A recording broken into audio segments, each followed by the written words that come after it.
지난 시간 우리는 예수의 유년 시절을 함께 살펴봤습니다. 유년 시절. 예수의 유년 시절에 관한 기사는 오직 누가복음에만 나오는 매우 독특한 이 기사입니다. 다른 복음서에는 나오지 않습니다. 누가가 다른 복음서에는 나오지 않는 이 예수의 유년 시절을 다루는 것은 다른 복음서 기자들과의 어떤 차별성 때문이 아닙니다. 숫자 12는 여러분 아들을 가리키는 그러한 숫자였죠. 예수는 하나님의 참 아들이시며 교회의 큰 영입니다. 예수로 인해 장차 구원받는 교회를 하나님은 양자로 삼으시기 때문에 교회는 하나님의 아들이 됩니다.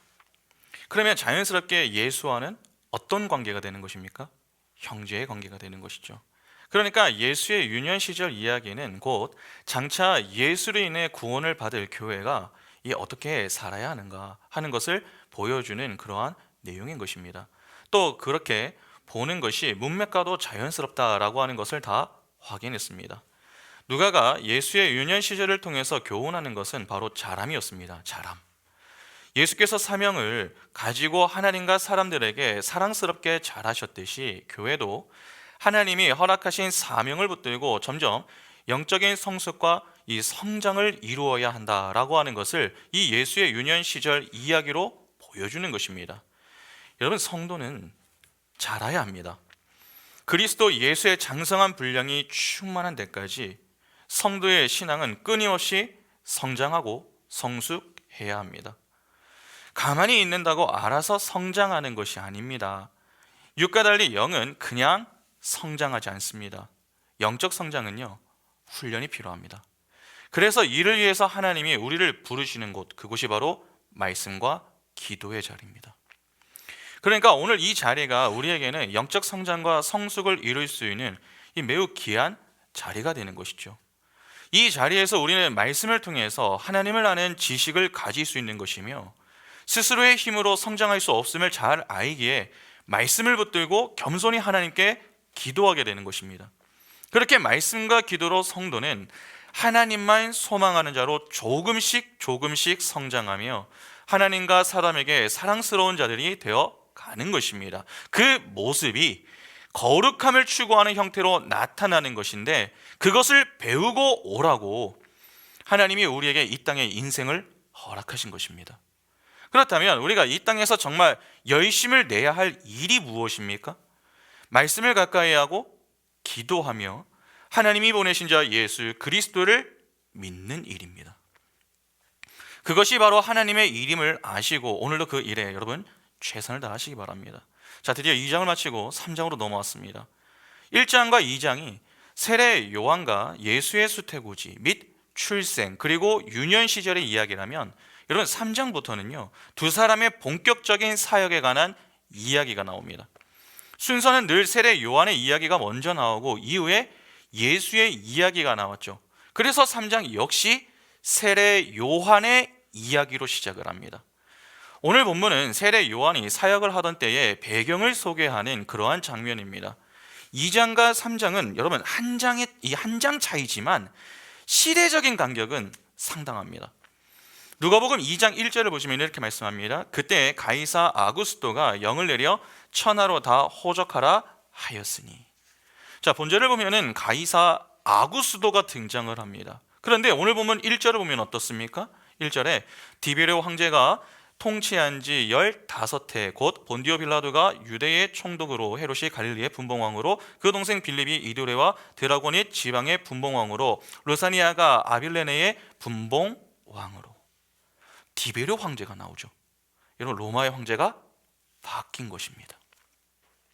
가이사 아구스토는 주전 27년부터 주 14년까지 통치를 하였고 디베레오는 주 14년부터 37년까지 통치를 했습니다. 본문 1절을 잘 보면은 디베레오 황제가 통치한 지 15해다라고 밝히고 있습니다. 역사적으로 디베레오 황제는요 가이사 아구스토 통치 말기인 주 12년부터 공동 통치를 하였습니다. 그러면 그때부터 15년 뒤라고 본다면 주후 27년 정도가 되겠죠. 주로 예수께서 십자가에 달리신 해를 주 30년 정도로 추정을 합니다. 예수의 공생의 기간이 한 3년 정도 되지 않습니까? 그러면 주 27년부터 3년간 공생의 사역을 하신 이후에 십자가를 지신 것과 정확하게 일치를 합니다. 주로 학자들은 예수께서 십자가를 지실 때의 그 나이를 33세라고 봅니다. 그러면 잠시 확인해 볼까요? 여러분, 2장 마지막 기사는 예수의 유년 시절의 이야기였습니다. 특히 12살 때의 이야기죠. 헤롯 대왕이 주전 4년에 사망을 했습니다. 적어도 예수는 그 전에 태어나셔야 역사적으로 충돌이 생기질 않습니다. 그러면 예수가 주전 4년에 태어나셨다면 그분이 12살 때면 언제입니까? 주 8년에서 9년 사이가 되겠죠. 그로부터 3, 4년 뒤에 디베리오 황제가 가이사 아구스토와 함께 통치를 시작하면서 전면에 등장하기 시작하였고 그로부터 15년이 지났습니다. 그러면 당시 예수의 나이는 어떻게 되는 것입니까? 30 정도가 되겠죠. 더욱이 누가복음 3장 23절을 보시면 이렇게 말씀합니다. 예수께서 가르치심을 시작하실 때에 30세쯤 되시니라. 사람들이 아는 대로는 요셉의 아들이니 요셉의 위는 헬리오. 여기 보면은 예수께서 가르침을 시작하실 때에 몇 세쯤 되셨다라고 합니까? 30세쯤 되셨다라고 합니다. 역사적으로나 성경의 기록이나 정확하게 일치하죠. 이런 작은 부분들을 그냥 지나칠 수도 있습니다. 그러나 누가가 이렇게 기록해 놓은 이유가 있습니다. 그냥 디베로 황제 때에 세례 요한이 사역을 했다, 그렇게 기록할 수도 있지만 디베로 황제가 통치한 지 15해에 이 요한이 사역을 했다, 그렇게 구체적으로 기록하고 있는 것은 세례 요한이 사역하던 때의 배경을 소개하면서 예수께서 사역하실 때가 도래했다라고 하는 것을 강조하는 것입니다. 그런데 예수의 모형이요, 그분의 사역을 소개하는 자로 등장하는 인물이 누굽니까? 세례 요한입니다. 그래서 먼저 세례 요한의 이야기가 등장하는 것이죠. 누가는 세례 요한이 사역을 할 때가 되었다고 해서 그의 사역을 그냥 곧바로 소개하는 것이 아닙니다. 그가 어떤 배경 속에서 사역을 하고 있는지 배경을 소개하는데 그 내용이 1절과 2절입니다. 오늘 본문을 보면 여러 인물들이 등장합니다. 이에 대해서 많은 이들이 누가가 역사가이기 때문에 이 이야기는 소설이나 신화가 아니라 역사적 사실임을 보여주기 위한 의도로 기록해 놓은 것이다, 그렇게 봅니다. 맞습니다. 분명 누가 편에서 복음의 이야기는 역사적 사실에 기반한 것임을 강조하기 위해서 역사적인 인물들을 언급하는 부분들도 있습니다. 그러나 우리는 이에 대해서 잠시 좀 고민해 볼 문제가 있습니다. 여러분, 지금 이 내용을 읽는 1차 독자가 누굽니까? 데오빌로를 비롯한 이방 헬라인들입니다. 데오빌로는 로마 관원 중에서도 고관이었습니다. 그런 그가 로마의 황제를 모른다라고 하는 것이 말이 됩니까? 여러분, 어떤 회사를 다니는 직원이 있습니다. 그 직원은 다른 과에 있는 사람은 모를 수 있어도 적어도 누구는 압니까? 자신을 고용한 사장은 압니다. 그런 점에서 데오빌로가 당시 로마의 황제를 모른다, 그렇게 보기는 좀 어렵지 않겠습니까? 그러니까 누가가 1절과 2절에 등장하는 이 인물들을 언급하고 있는 것은 데오빌로에게 어떤 역사적 사실을 전하기 위한 목적, 즉 객관적 사실과 정보를 전달하기 위해 기록한 것은 아님을 알 수 있습니다. 오히려 그들을 통해서 복음을 알았으나 정확하게 알지 못했던 이 데오빌로에게 무언가를 전하고 싶은 내용이 있기 때문에 의도적으로 역사적인 인물들을 언급하고 있는 것이다, 그렇게 보는 것이 더 적절한 것이죠. 그러면 우리가 그 안에 숨겨진 의미를 생각하기 이전에 먼저 1절과 2절에 등장하는 인물들에 대한 이해를 조금 가질 필요가 있습니다. 이 나오는 인물들이 좀 많기 때문에 전부를 좀 자세하게 살펴보기는 어렵고 성경에 등장하는 주요 인물들을 중심으로 해서 좀 가볍게 보도록 하겠습니다. 첫 번째 인물은 디베르 황제입니다. 성경은 디베르 황제라고 기록을 하고 있지만 주로 티베리우스 황제로 알려진 이 인물은 로마의 두 번째 황제입니다. 디베르 황제가 통치하던 때에 있었던 것이 예수의 공생의 사역과 십자가의 죽음 그리고 부활입니다.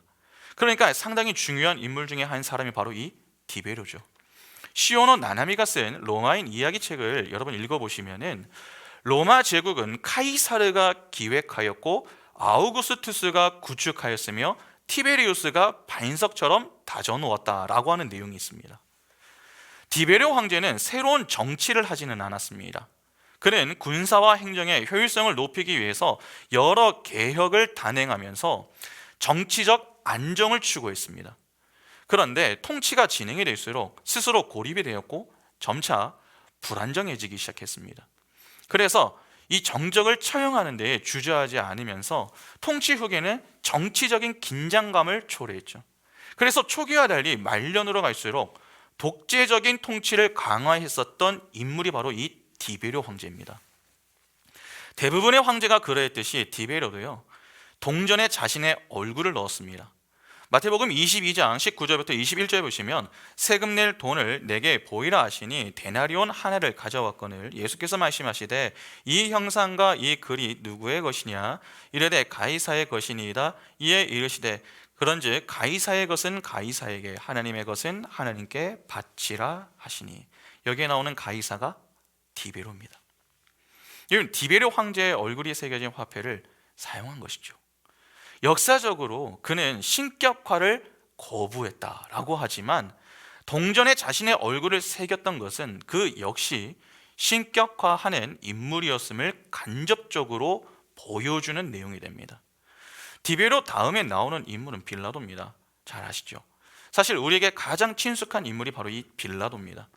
빌라도는요, 유대 총독으로 주 26년부터 36년까지 거의 10년 이상을 총독으로 지냈던 사람입니다.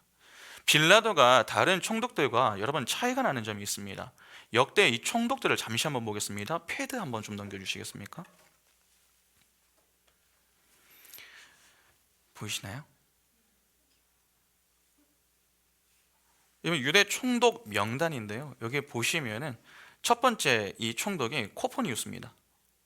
그리고 두 번째가 암비블루스, 세 번째가 루푸스, 4대가 그라투스, 여기 필라테, 5대가 필라테인데 이 필라테가 빌라도입니다. 그 다음이 이제 마르켈루스, 마를루스까지 해가지고 14대까지 쭉 이렇게 나오는데, 여러분 여기 보시면은 그라투스, 이 그라투스라고 하는 사람이 주 15년부터 26년까지 이 통치를 했었고 이제 재임을 했었고, 그 이후에 빌라도가 제일 길게 합니다. 그리고 표를 정확하게 자세히 좀 보시면은 나머지 사람들은 거의 오래 하질 못합니다. 3년에서 한 4년 평균이 그랬습니다. 그런데 유독 빌라도는 길게 하죠. 여러분 빌라도는 티베리우스 황제의 신임을 얻어서 유대 총독에 오른 인물입니다. 오랜 기간 그가 유대 총독으로 지낼 수 있었던 것은 그가 정치적인 인물이었기 때문에 그렇습니다. 이를 확인할 수 있는 사건이 예수의 신문과 십자가형을 선언하는 사건이죠. 빌라도는 예수의 신문 과정에서 예수는 죄가 없다는 것을 알았습니다. 그러나 그럼에도 불구하고 그는 당당하게 예수는 무죄다 그렇게 말하지 못했습니다. 왜 총독이 무죄한 자에게 무죄하다고 말하지 못하는 것입니까? 그냥 결론을 내리면 되지 않습니까? 수많은 유대인들이 이를 거부했기 때문에 그렇습니다. 그러니까 유대인들의 눈치를 살폈던 것이죠. 빌라도는 예수의 문제로 혹시나 일어날 유대인들의 폭동과 그로 인해 자신이 책임을 져야 하는 일에 대해서 상당히 두려움이 컸습니다. 당시 그는 로마 황제의 대리인으로 유대인들의 감정을 자극하지 않는 세심한 주의가 좀 필요했습니다. 만일 폭동이 일어나면 그 책임이 자기에게로 돌아올 수가 있었던 것이죠.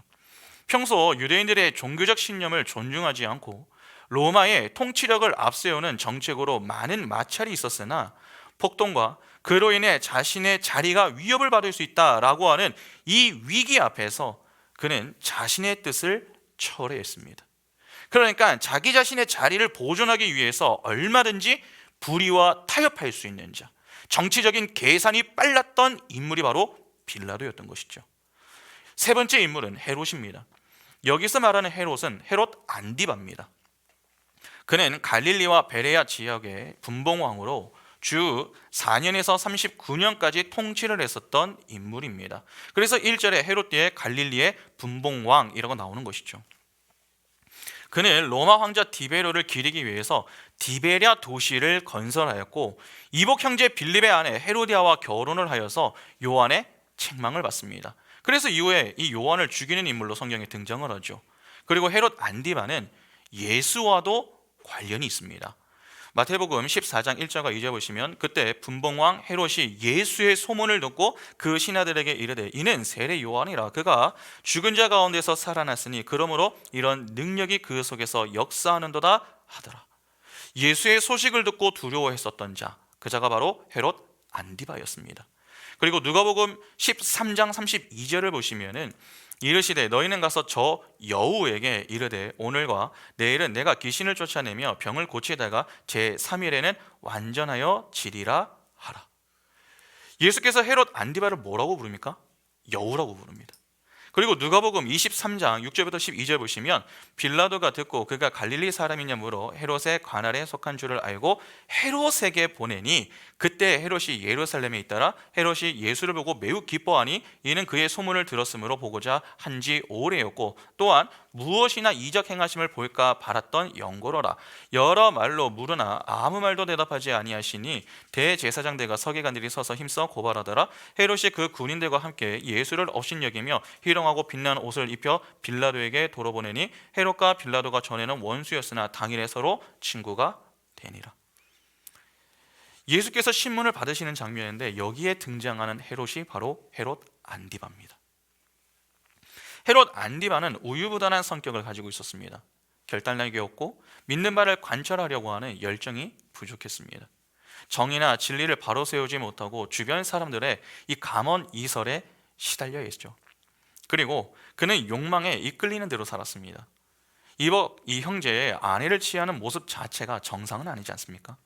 이를 정당화시키기 위해서 그는 원래 자신의 아내가 있었는데 그 아내를 버리고 헤로디아와 정식적으로 재혼 절차까지 밟았습니다. 그러니까 헤롯 안디바는 강자 앞에서는 약자가 되고 약자 앞에서는 강자가 되었던 그러한 인물이었던 것이죠. 네 번째 인물은 헤롯 빌립입니다.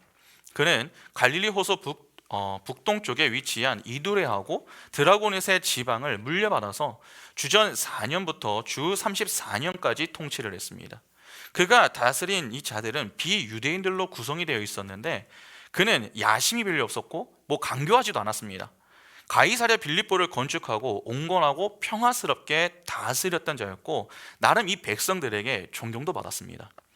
그러다가 로마의 칼리굴라 황제 때에 그 땅을 헤롯 아그리파 1세에게 주게 됩니다. 여러분 여기까지가 주로 성경에서 우리가 흔히 보게 되는 인물들입니다. 그리고 오늘 본문 2절을 보시면 이렇게 말씀합니다. 안나스와 가야바가 대제사장으로 있을 때에 하나님의 말씀이 빈들에서 사가랴의 아들 요한에게 임한지라. 자, 1절이 정치 지도자들에 관한 소개라면은 여러분 2절은요 종교 지도자들에 관한 소개입니다. 본절을 보면 일단 대제사장이 2명입니다. 본래 율법을 보면은 유대 대제사장은 종신직이며 한 사람만이 그 직분을 감당할 수 있게 되어 있습니다.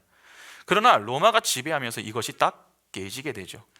로마가 마음대로 대제사장을 임명하거나 해임하는 그러한 문제가 일어났고 이에 2사람 이상이 대제사장으로 공존하는 그러한 사태가 벌어집니다. 세례 요한의 때가 딱 그랬던 것이죠. 본절을 보면은 안나스와 가야바 둘 다 대제사장으로 등장을 하는데 본래 안나스는 주 6년에 총독으로 임명이 되었다가 15년에 해임을 당합니다. 그리고 그 이후에 안나스의 사위인 가야바에게 대제사장이 승계가 되죠. 그렇게 가야바가 주 18년부터 36년까지 대제사장직을 맡게 됩니다. 소위 대제사장직의 세습이 일어난 것입니다. 그러면 안나스는 더는 대제사장이 아닌 것 아닙니까? 그러나 요한복음 18장 12절과 13절을 보면 이렇게 말씀합니다. 이에 군대와 천부장과 유대인의 아랫사람들이 예수를 잡아 결박하여 먼저 안나스에게로 끌고 가니 안나스는 그 해의 대제사장인 가야바의 장인이라. 여러분 분명 당시 대제사장은 누굽니까? 가야바입니다. 그러나 사람들이 예수를 붙잡고 누구에게 먼저 데리고 갑니까? 안나스입니다. 가야바가 아니었습니다. 왜 가야바가 아니라 안나스에게 먼저 데리고 가는 것입니까? 대제사장직의 실권은 안나스가 쥐고 있었기 때문에 그렇습니다. 그러면 안나스가 왜 가야바에게 대제사장직을 세습한 것입니까? 하나님의 영광을 위해서가 아니라 자신의 영광과 명예 그리고 안위를 위해서였습니다. 그러니까 세상 힘을 포기하지 못했기 때문에 세습을 했던 것이죠. 그러면 여기까지 잠시 정리를 해보겠습니다. 1절과 2절에 정치, 종교 지도자들에 관한 소개가 나왔습니다. 누가는 왜 지금 이 정치, 종교적인 지도자들을 언급하는 것입니까? 당시 세례 요한이 사역하던 때는 매우 영적으로 암울하던 때였음을 강조하기 위해서입니다. 지금까지 언급된 자들을 여러분 잘 한번 생각해 보시기 바랍니다. 정치 지도자나 종교 지도자나 다를 것이 없습니다. 본래라면 안나스와 가야바의 경우는 좀 달라야 합니다. 적어도 대제사장은 하나님 앞에서 거룩하기를 가장 힘써야 했었던 자들이죠. 그래서 지성소에 들어갈 때에 대제사장은요 함부로 들어가질 못했습니다. 거룩한 상태에서 들어가야 했습니다. 하나님은 공의의 하나님이시기 때문에 거룩하지 않은 자와 여러분 함께 공존을 못합니다. 그래서 거룩하지 않은 상태에서 하나님 앞에 서게 되면은 반드시 죽게 됩니다. 그런 이유로 대제사장이 지성소에 들어갈 때면은 반드시 허리에 이 밧줄을 달고 들어갔습니다. 여러분 대제사장의 옷을 보신 적이 있으십니까? 그 겉옷을 보면은 밑단에 석류 열매하고 금 방울을 달아놨습니다. 그러니까 걸어갈 때마다 방울 소리가 나겠죠. 그래서 지성소에 들어갈 때에 그 방울 소리가 들리지 않으면은 밖에서 사람들이 기다리다가 대제사장이 죽었구나 그렇게 생각을 하고 밧줄을 끌어 당겼던 것입니다. 그러면 당연히 여러분 대제사장 편에서는 가장 신경을 써야 하는 것이 무엇이겠습니까? 거룩의 문제죠. 적어도 다른 이들과는 구별된 모습으로 살아가기를 힘써야 할 자들이 대제사장입니다. 그런데 그런 구분 자체가 지금 완전히 사라졌습니다. 사위에게 대제사장을 세습했습니다. 그러나 사위는 아무런 힘이 없습니다. 실질적인 힘은 안나스가 발휘하고 있습니다. 세습이라고 여러분 했으면은 좀 가야바가 힘을 발휘하도록 힘을 좀 주어야 하는 것 아닙니까? 그런데 그런 것이 하나도 없습니다. 실제 힘은 안나스가 다 발휘하고 있었습니다. 그러니까 가야바는 꼭두각시 인형처럼 그냥 세워져만 있었던 것이죠. 믿음의 원리가 아닌 힘의 원리를 추구했을 때 생겨난 문제가 무엇인가를 잘 보여주는 내용이 바로 이것입니다. 여기서 우리가 좀 고민해 볼 문제가 있죠. 여러분 교회를 타락하게 만드는 원인 중에 하나가 무엇인 줄 아십니까? 바로 세습입니다. 세습하는 교회들을 보면 주로 좀 특징이 있습니다. 주로 교회 사이즈가 클수록 세습을 하려고 하고 또 목사가 그 교회를 개척했다면 그런 모습이 더 많습니다. 목사가 개척을 하여서 수십 년 동안 열심히 사역을 하여 교회가 아름답게 성장을 이루었다면 아무래도 은퇴할 시점이 다가올수록 좀 걱정이 좀 크게 다가올 수밖에 없습니다. 그래서 다른 이보다는 자기 자녀에게 그 교회를 물려주면 좀 더 잘하지 않을까 그러한 생각을 하시는 분들이 있습니다. 또한 요즘 교회마다 가지고 있는 문제 중 하나가 은퇴하는 목사와 새로 부임하는 목사와의 관계입니다. 기본적으로 사람은요 인정 욕구라고 하는 것을 가지고 있습니다. 사람들에게 잊혀지는 것에 대한 두려움이 있는 것이죠. 새로 부임하는 목사는 자신만의 색깔을 가지고 있지 않겠습니까? 그 색깔을 입히다 보면은 자연스럽게 기존에 있던 색은 사라지기 마련입니다. 그런데 그것이 그렇게 서운하고 화가 나는 것이죠. 그래서 새로 담임 목사가 부임을 해도 어떤 분들은 자꾸 간섭을 하려고 합니다.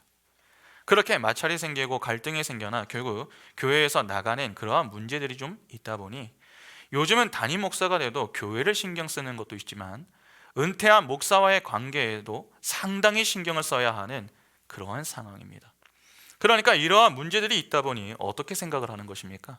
자신의 마음을 좀 잘 헤아려 줄 수 있는 사람, 꼭두각시 인연처럼 자신이 좀 편하게 부릴 수 있는 그러한 사람을 데려다 놓으려고 합니다. 그것이 세습의 형태로 나타나는 것입니다. 아버지가 한다는데 자녀가 무슨 말을 하겠습니까? 물론 그 중에 정말 그 교회의 목회 철학과 잘 부합하게 사역을 멋지게 감당하시는 그러한 분들도 있습니다. 그러나 그렇지 못한 경우가 훨씬 더 많습니다. 세습은 교회를 타락하게 만드는 원인 중에 하나입니다. 왜 세습에 대해서 경계를 해야 하는 줄 아십니까? 여러분 교회의 주인은 하나님이시지 사람이 아닙니다. 그러면 그 교회는 누구의 손에 의해서 돌아가는 것입니까?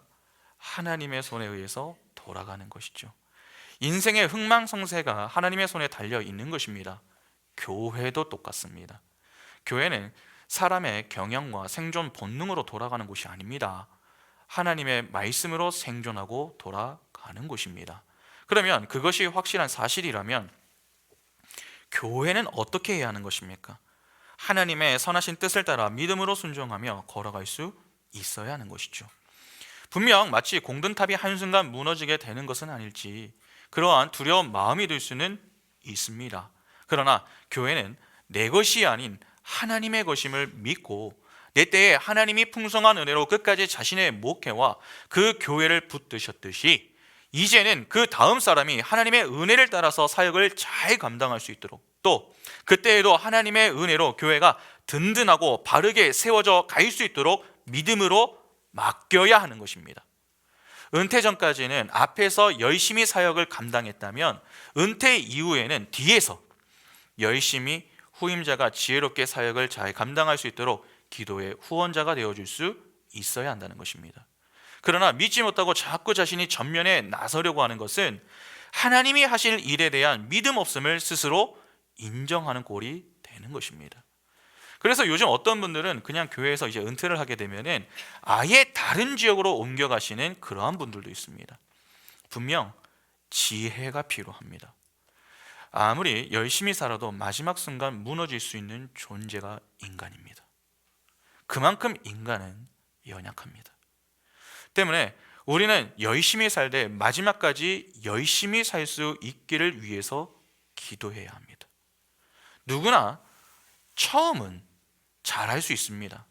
그러나 마지막까지 잘하는 사람은 매우 드뭅니다. 사람들은 은근히 쉽게 안나스를 비난하지만 여러분 그러시면 안 됩니다. 사실 안나스나 우리나 큰 차이가 없습니다. 우리도 우리가 잊혀지지 않기를 기대하고 또 믿음의 원리보다는 힘의 원리를 추구하려고 하는 그런 충동과 갈등을 얼마나 많이 느낍니까? 그러니까 안나스를 보면서 우리는 혹시 우리도 죄악된 모습으로 반응하고 있는 것은 아닌지 자신을 좀 돌아보고 안나스를 반면교사 삼아 교만이 아닌 겸손의 자리에서 하나님의 은혜를 구하는 모습을 보일 수 있어야 하는 것입니다. 그것이 진짜 성숙한 성도의 모습인 것이죠. 대제사장이 영적으로 타락을 했습니다. 그러면 그 밑에 있는 자들은 어떠했겠습니까? 영적 지도자인 대제사장과 같이 영적으로 매우 둔감하고 어두웠을 가능성이 매우 높습니다. 정치, 종교의 모든 지도자들이 다 문제가 있었습니다. 여러분 그들의 공통점은 이렇죠. 첫째, 세상의 힘을 추구합니다.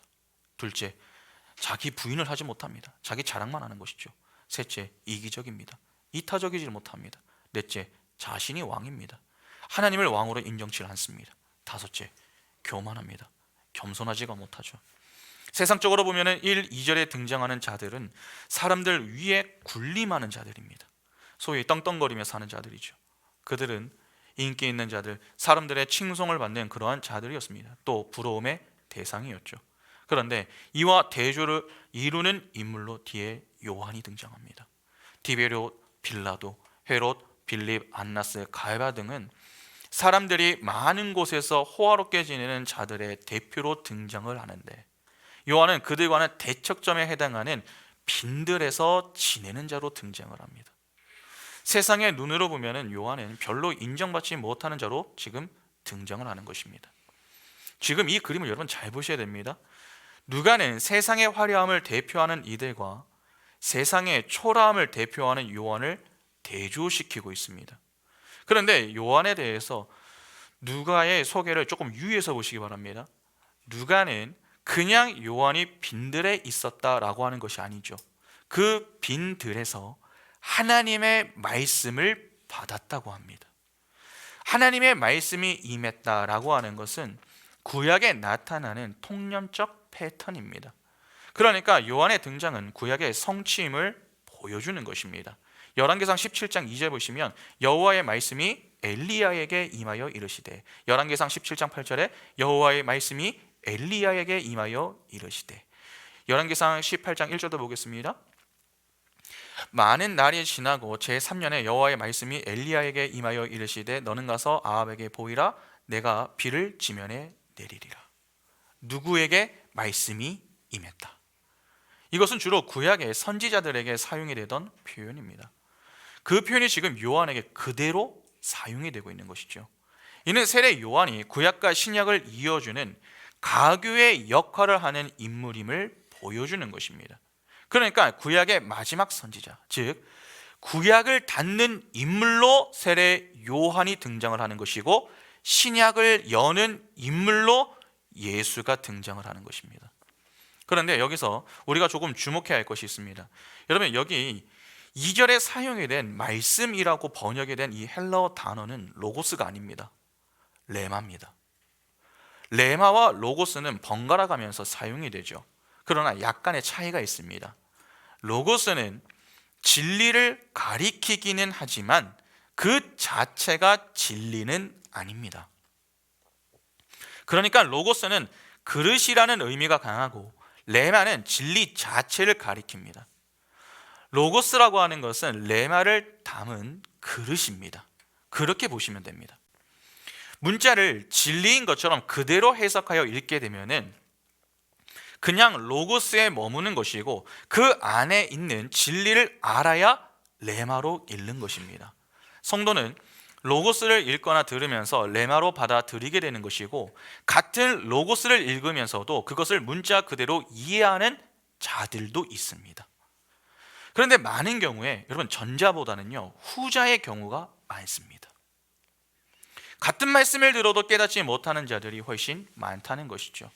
그래서 예수를 말씀, 즉 로고스라고 부르는 것입니다. 요한복음에 태초에 말씀이 계셨고 그 말씀이 땅에 내려오셨다라고 하는 말씀이 있지 않습니까? 요한복음 1장 1절부터 보시면은 태초에 말씀이 계시니라. 이 말씀이 하나님과 함께 계셨으니 이 말씀은 곧 하나님이시라. 그가 태초에 하나님과 함께 계셨고 만물이 그로 말미암아 지은 바 되었으니 지은 것이 하나도 없고 하나도 그가 없이는 된 것이 없느니라. 그 안에 생명이 있었으니 이 생명은 사람들의 빛이라. 빛이 어둠에 비치되 어둠이 깨닫지 못하더라. 하나님께로부터 보내심을 받은 사람이 있으니 그의 이름은 요한이라. 그가 증언하러 왔으니 곧 빛에 대하여 증언하고 모든 사람이 자기로 말미암아 믿게 하려 함이라. 그는 이 빛이 아니요 이 빛에 대하여 증언하러 온 자라. 참빛 곧 세상에 와서 각 사람에게 비추는 빛이 있었나니 그가 세상에 계셨으며 세상은 그로 말미암아 지은 바 되었으되 세상이 그를 알지 못하였고 자기 땅에 오매 자기 백성이 영접하지 아니하였으나 영접하는 자 곧 그 이름을 믿는 자들에게는 하나님의 자녀가 되는 권세를 주셨으니 이는 혈통으로나 육정으로나 사람의 뜻으로 나지 아니하고 오직 하나님께로부터 난 자들이니라. 말씀이 육신이 되어 우리 가운데 거하심에 우리가 그의 영광을 보니 아버지의 독생자의 영광이요 은혜와 진리가 충만하더라. 여러분, 여기 보면은 지금 말씀이라고 나오는 이 모든 단어가 다 로고스입니다. 1절과 14절에 말씀이 나오죠. 패드 한 번만 넘겨주시겠습니까?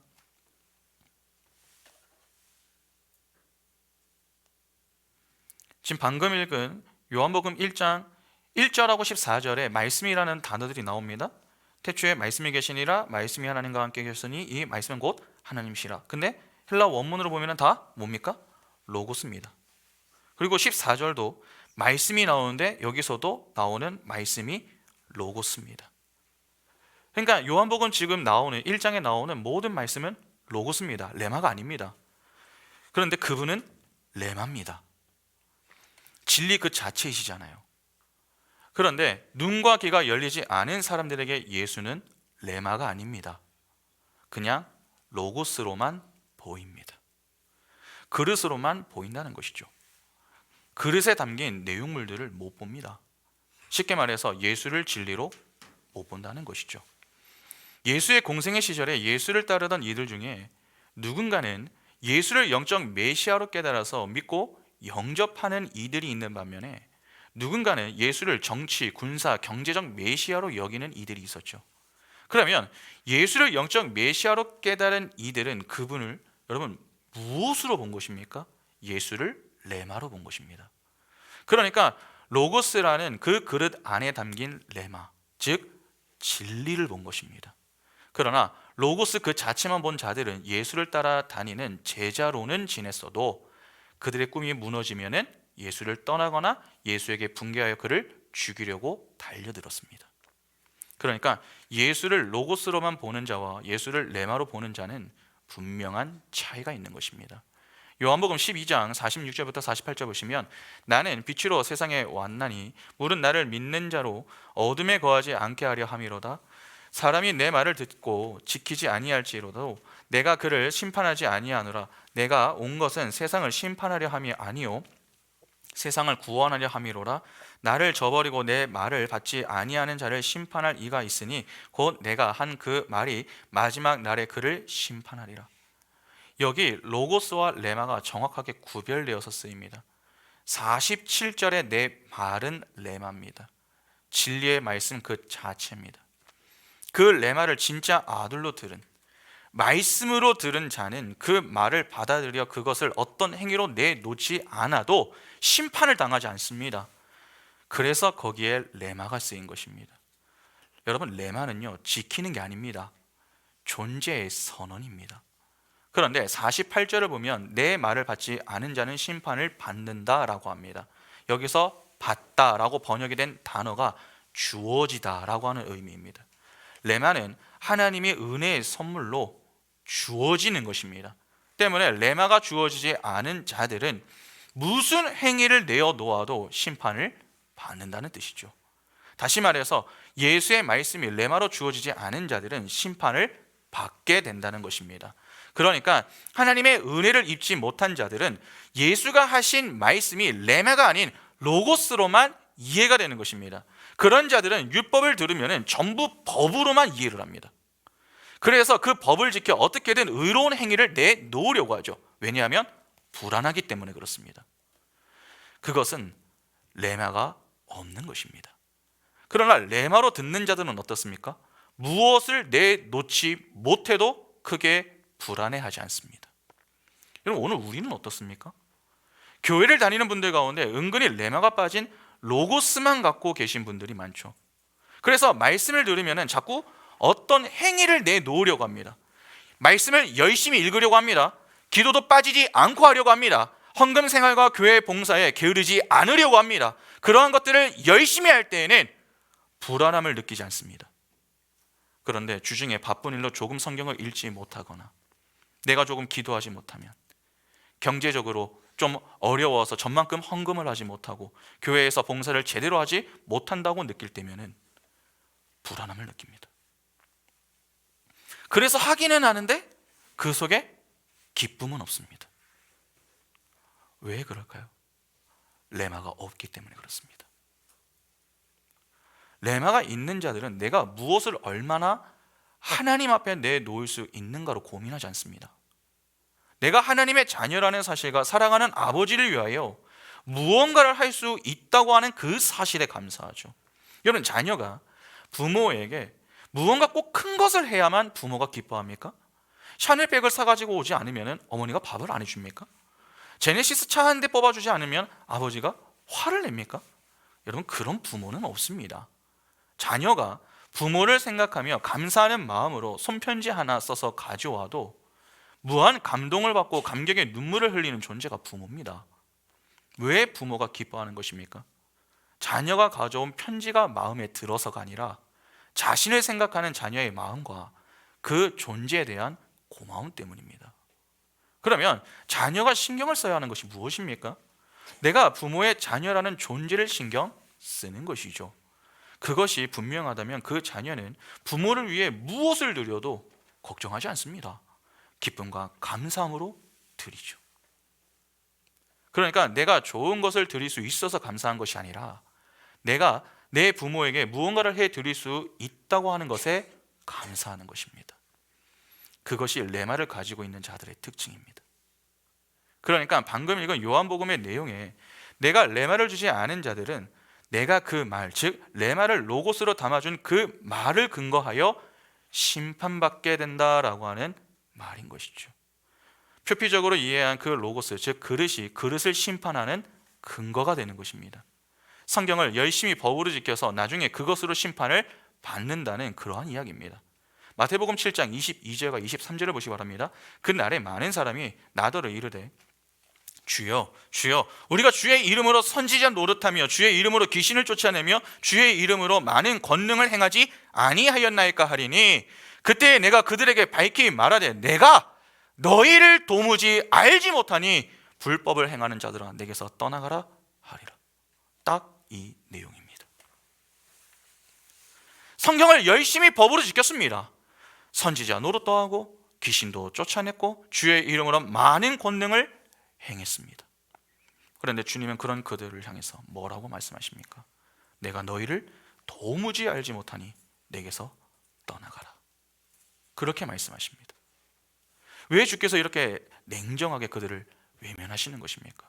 그들은 말씀을 레마가 아니라 로고스로만 이해를 하여서 그들의 행위를 내세웠으나 하나님은 그것으로 그들을 심판하신다라고 하는 것을 보여주는 것입니다.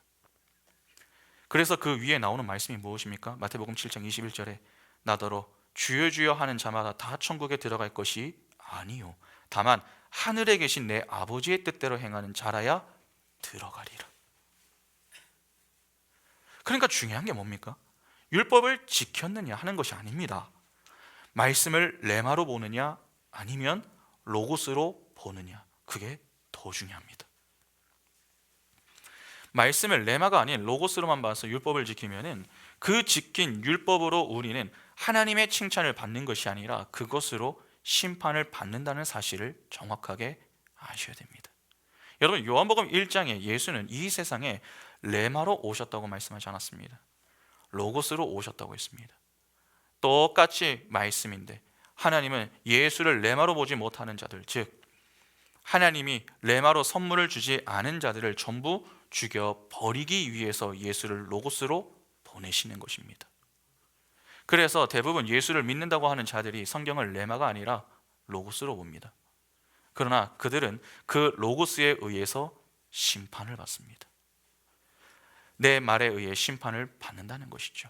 그러면 이 내용을 가지고 조금 전에 확인한 요한복음 12장 47절과 48절을 다시 한번 보면 어떻게 되겠습니까? 패드 잠시 한번 넘겨주시겠습니까?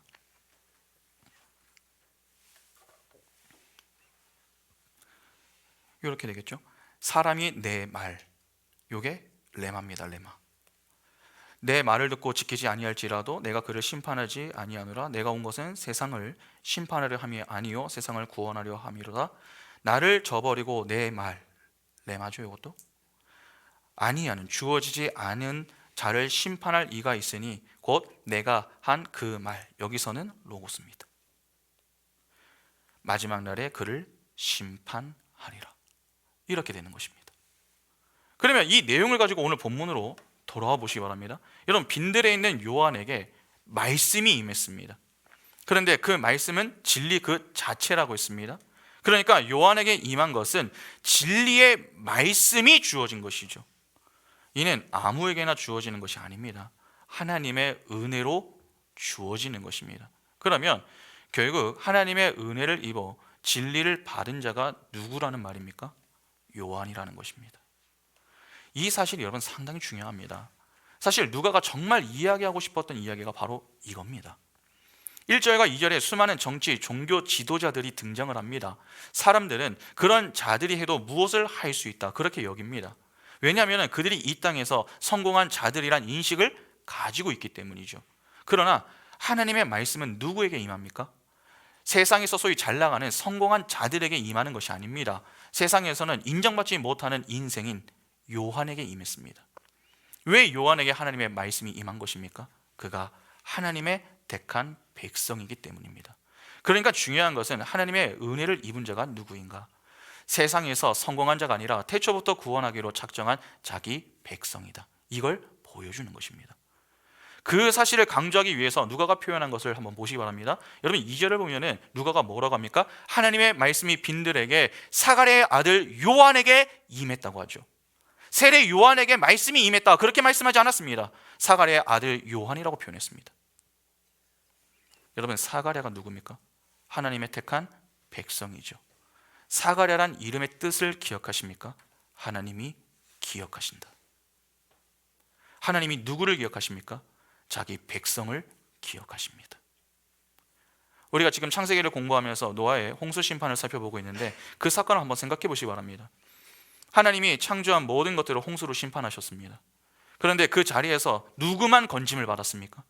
하나님의 택한 백성만 건짐을 받았습니다. 노아와 노아의 가족들, 그리고 하나님이 명한 짐승들만 살아남았습니다. 그 외에 나머지는 다 죽었습니다. 구원의 방주에 탑승하지 못했다는 것이죠. 120년 동안 노아가 외롭고 고독하게 방주를 만들었습니다. 그 기간 동안 그의 인생이 어떠했습니까? 산 꼭대기에서 비도 내리지 않는 그 상황 속에서 하나님의 말씀을 따르겠다고 방주를 짓는 그 모습을 보며 주변 사람들이 노아를 어떻게 대했습니까? 그래, 저것이 하나님의 말씀을 따르는 모습이지, 우리도 함께 하겠습니다. 그렇게 노아를 도왔습니까? 그렇지 않았습니다. 오히려 노아를 미쳤다고 여기며 그를 조롱했습니다. 그러니까 노아는 오랜 기간 동안 세례 요한이 빈 광야 속에서 지냈던 그 모습과 같이 지냈던 것이죠. 그러나 노아는 하나님의 말씀에 따라 방주를 지었고 심판을 피했습니다. 방주에서 지낸 세월도 적지 않았습니다. 그 방주 생활이 편했겠습니까? 땅에서 생활하는 것에 비해서 모든 것이 불편합니다. 그러나 노아가 그 방주에서 이탈하지 않고 지냈습니다. 그러면 하나님은 무엇을 하고 계셨습니까? 긴 시간 홍수 심판으로 방주 속에서 지칠 대로 지친 그 노아의 가족들을 잊으셨습니까? 술관원이 요셉을 잊고 나중에 생각해낸 것처럼 그냥 잊으십니까? 그렇지 않습니다. 창세기 8장 1절에 하나님이 노아와 그와 함께 방주에 있는 모든 들 짐승과 가축을 기억하사 하나님이 바람을 땅 위에 불게 하심에 물이 줄어들었고, 하나님이 그들을 기억하셨습니다. 방주에 타고 있던 그 모두를 기억하셨습니다. 여러분, 하나님은 자기 백성을 잊지 않으시는 분이십니다. 그런데 중요한 게 있습니다. 하나님이 그들을 기억하신 것이 전적으로 은혜란 사실을 아십니까? 하나님이 기억하신 그들이 지금 어디에 있었던 자들입니까? 방주입니다. 여러분, 방주는 예수 그리스도를 상징하죠. 그러면 하나님이 기억하신 자들이 누굽니까? 예수 그리스도의 품에 거하는 자들입니다. 그 품에 있는 자들만을 기억하시는 겁니다. 그들이 바로 하나님의 자녀인 것입니다. 사가랴를 보시기 바랍니다. 당시 그가 주변 사람들과 어떤 차이가 있었습니까? 다른 것 하나도 없었습니다. 그러나 그럼에도 불구하고 그를 택하여 요한을 허락하신 이유가 무엇입니까? 하나님이 자기 백성을 잊지 않으시는 분이시기 때문에 그렇습니다. 그것이 그의 이름이 담고 있는 뜻 아닙니까? 하나님은 그렇게 자기 백성을 잊지 않으십니다. 그 은혜로 하나님의 택함을 받아 태어난 자가 바로 요한입니다.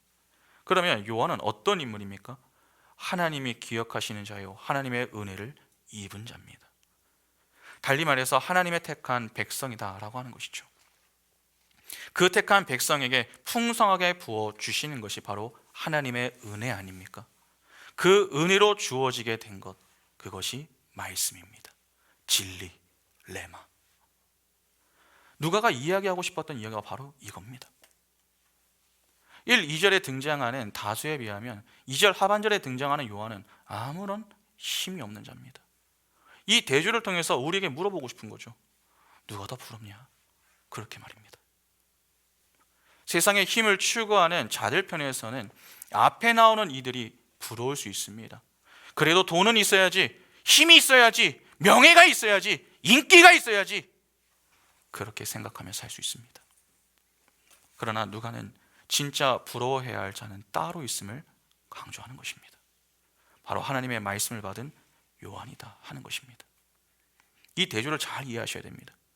창세기부터 하나님은 뱀과 여인을 원수되게 하실 것이며 그의 후손들도 서로 원수가 되게 할 것이다, 그렇게 말씀하셨습니다.